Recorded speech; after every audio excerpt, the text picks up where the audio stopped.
Президенттің сөзіменен баштады. Халық тұтқасын хан қармайды, жер тұтқасын ел қармайды деп айтты.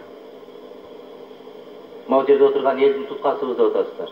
Елге барып аралашып көріңіздер. Алармен ақылдашып көргілер. Шаһарда асфальт тақтап жүрген депутаттар айылдағы тұрмышты білбейді. Ошондуктан Европаға көбүрөөк учпастан Ош Жалал-Абад областарының үстінен учкан болгондо кейбір депутаттар көрмөк, алакандай жерди бош калтырбастан ошол жерде гүлдетип атканын көрмөк.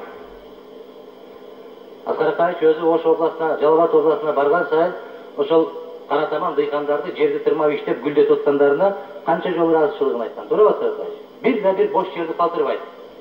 Ошондуктан Европанын үстүндө учкандан көрө, бирок башка эки областтын үстүндө учуп көрсө, ошондон гана салыштырып алса болот.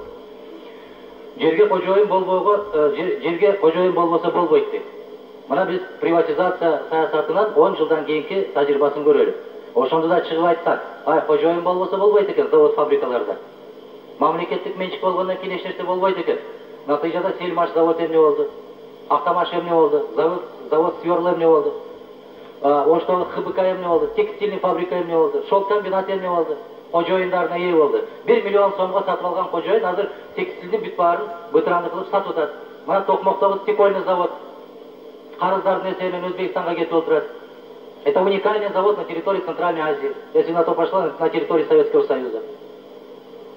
Ким кожоюн? Кожоюн болот деп эле бере бергенден кийин, алар 2-3 жыл иштегенден кийин технологиясын бүт баарын көчүрүп өтүп кеткенден кийин, алардын өзүнүн эрки, частный собственность деп коет. Биз ушун